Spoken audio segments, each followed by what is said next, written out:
hayot charxpalagi aylanar tun. Assalomu alaykum. Men Qashqadaryo viloyati Dehqonobod tumanidanman. Mana shu Soatib Jo'raqul buvoni tabibligini eshitib shu yoqqa keldim.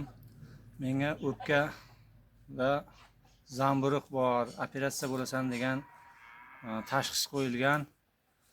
Shuni eshitib qolib, buvoni eshitib, tabiblik qilib, tabiblik yo'li bilan mana shu dorilar bilan shu o'pkamdagi zamburug'ni yo'q qilib yuborish iloji bor ekan. Shuning uchun mana bugun kelib shu Jo'raqul tabib buvoni uylarida turibman.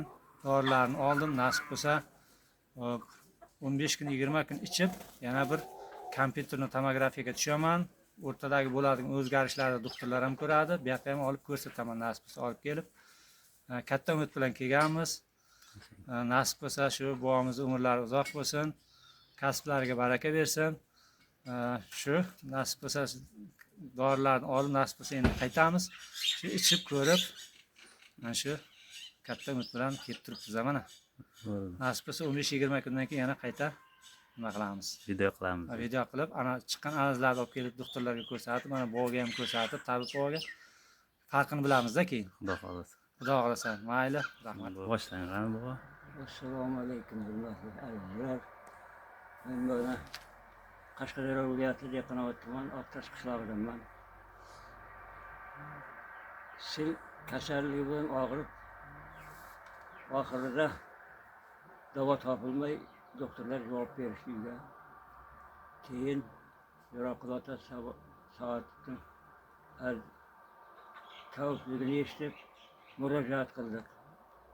Keyin bobo dori-darmonlarni tayyorlab berdi.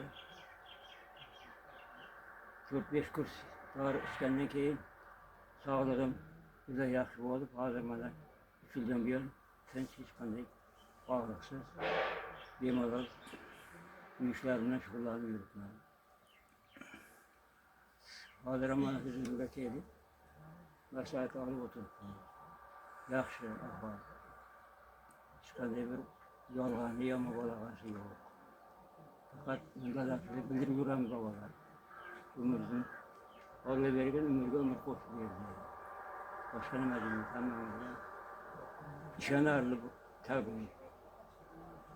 Yolg'on ya boshqa gap qo'shmaydi. Aniqni aytib davolaydi. Tinch, hammaga tinch, xonadonlarga katta murojaatlar bildiramiz. Musulmonlar zamoni yomon bo'ldi. Halol yetmas, harom qiymatli bo'ldi.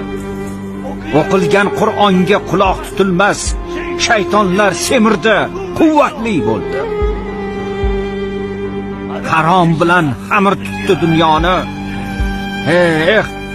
Fasod ishlar qilgan hurmatli bo'ldi. Kimgaki Tangridan xabar berursan, tutib boshingga urar, hujjatli bo'ldi.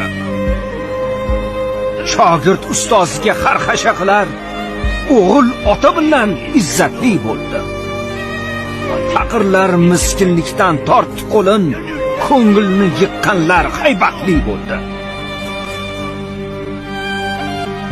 Payg'ambar o'rniga o'tgan xo'jalar bu xalqning boshiga zahmatli bo'ldi.